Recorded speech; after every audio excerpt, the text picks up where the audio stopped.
Hi, everyone. You've got questions and we've got answers. Welcome to another BELA Asks episode of the Ethicast.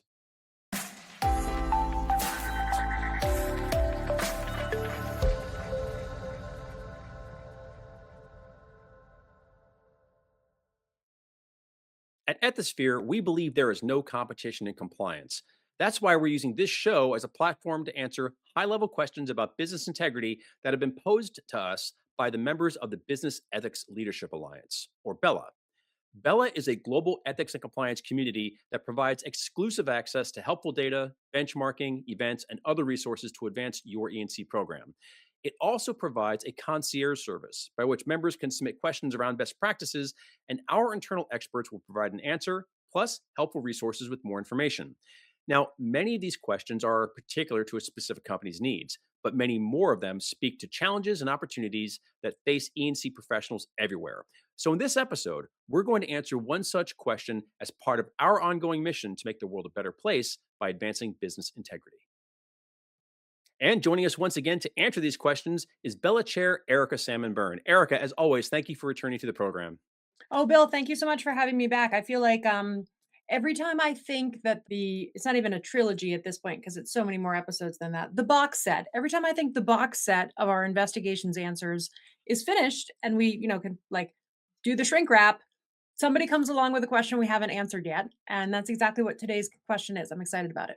100%. It's like that series of books on your shelf where they all have the same cover, and then like one more volume comes out. Like, now I got to get them all over again. Uh, and we're kind of like that with this question. It's a great Yep. investigations question, and it reads: how soon should we notify an external auditor about a misconduct allegation? Yep. And so, Bill, this one goes with the question that you and I did on when do I notify the board about misconduct involving a senior executive? And my answer to this question is going to follow along very similar lines to the answer to that question, which was basically you want to consider this well before you have to. So, what we usually see from an external auditor's perspective in terms of notifying is it's going to depend on whether or not you are a publicly traded company where you are filing audited financials with the SEC or your relevant listing body.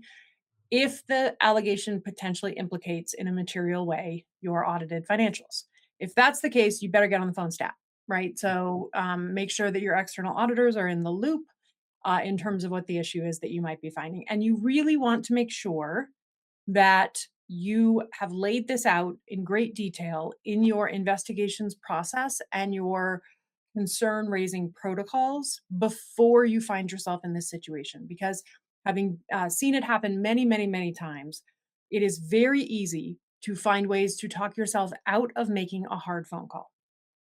Much like with the question of when do you raise misconduct involving an executive to higher levels, you want to be able to take shelter in a process that everyone has agreed upon before they understood it might be applied to them, right? It's Mhm. the old kind of utopian principle. What is the system that we would set up if we were setting up a system not knowing what our role in that system would be?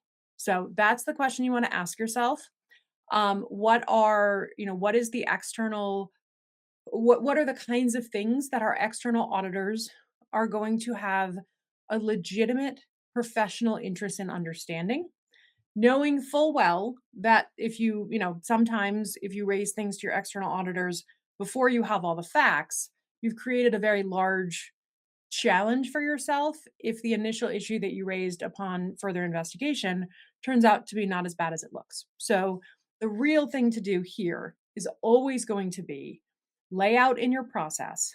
These are the criteria we will follow for deciding who we're going to escalate a concern to, Mhm. at what point in the process, and how. So, if it's a over a certain dollar value, very common threshold. If it involves a certain business unit, right, that is where the financials have been audited, and it's got a financial component to it, much like you would, Bill, if you were thinking about your data breach notification process, right? There are going to be thresholds you're going to have to care about. You're going to have thresholds you're going to care about for your external auditors. Now, that's of course assuming that you're a publicly traded company, you've been publicly disclosing your financials. Mhm. If you're not a publicly traded company, you're family owned, you're PE backed, you're privately held in whatever capacity, and you have an external auditor relationship, first off, kudos to you because many don't. But if you have an external auditor relationship, then the thing you should be asking yourself as you craft that escalation protocol is where are the places that notifying and bringing in my external auditor could potentially be helpful to me as an organization or helpful to me as an investigations team.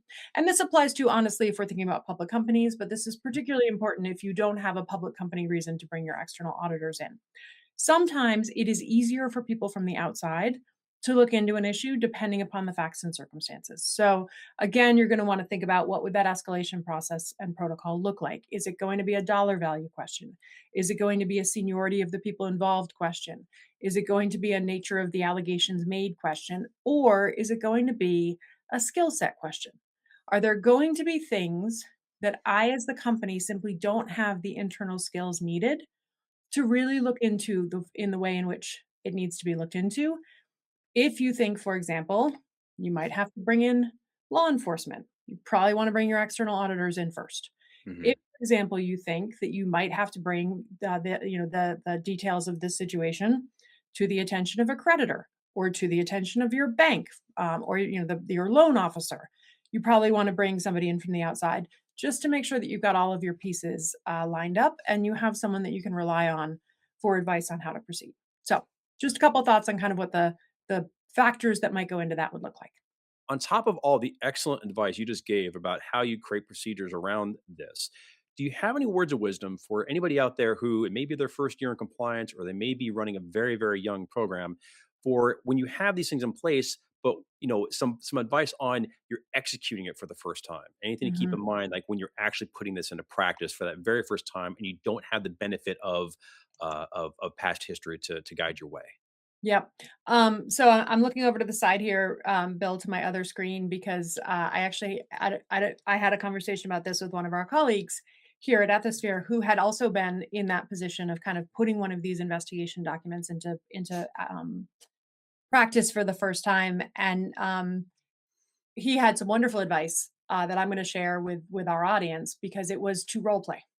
As you are getting to the final stages of feeling like you're done with this protocol, run it through various scenarios, right? So, okay, this person has done this thing. What do we do? We're good with that. Great. This person has done this thing. What do we do? We're good with it. Great. And then ask yourself, you're in charge of the hotline. Someone calls in anonymously, and the fact pattern is similar to Enron. Now, for a lot of people listening into you and I, Enron is far enough in the distant recesses of memory that that one might not resonate. But the fact pattern is similar to fill in the blank, scandal of the day. Mhm. That the senior most people at the company are involved. Is there enough in here that you can follow it confidently? Because Mhm. that is the sticking point that you have to make sure your process and your protocol is prepared for is the situation where somebody at a senior level, the general counsel, the CEO, the CFO, whomever it might be, is involved in the misconduct, and you have to figure out what to do as the person who has been handed this particular hot potato. What is going like to continue to abuse the hot potato metaphor, Bill? Are your oven gloves strong enough Mm. that you can carry this particular hot potato through all of the things you're gonna have to carry it through? Or Yeah. are there places or pieces in this protocol that you need scaffolding that you don't yet have? And if so, do it now, right? Do it in the abstract, do it in the hypothetical, have those, do the role play, have Mhm. those conversations so that at the point in time where you need to rely on this process to protect you and your livelihood and your job and your sleep, you've got the tools you need. Well, Erica, we have expanded the investigations box set by yet one more volume. So thank you so very much for your time and for your insights on this. Absolutely, Bill, my pleasure. And I do have to tell you, I am going to stop assuming that there are not future volumes to come on this one because it is a topic that we continue to talk about, and look, we can get better and better at it.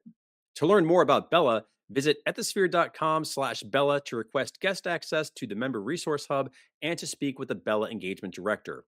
If you have a question that you would like answered on this program, contact the Bella Concierge Service and we'll get to work on it for you right away. This has been another Bella Asks episode of the Ethicast. Thanks for joining us. We hope you've enjoyed the show. If you haven't already, please like and subscribe on YouTube, Apple Podcasts, and Spotify. And be sure to tell a colleague about us as well. Every like, comment, and share really helps this program. That's all for now. But until next time, remember strong ethics is good business.